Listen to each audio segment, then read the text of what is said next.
In the face of fast-changing political equations, Pakistan Prime Minister Imran Khan has dubbed the rally of Pakistan Tehreek-e-Insaf here today as Battle of the Future ahead of the opposition's no trust motion in the National Assembly. Pakistan's capital is all set to host the show of strength by Prime Minister Imran Khan, with PTI claiming that the rally in Islamabad will be the biggest one.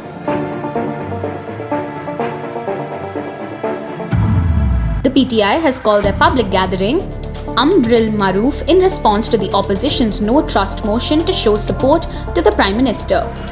Today is a battle for Pakistan and not for PTI. It's a battle for the future of our nation, Prime Minister Imran Khan said in a message issued hours before the gathering, as per Geo TV. "We are out here to create history today," PM Imran Khan concluded.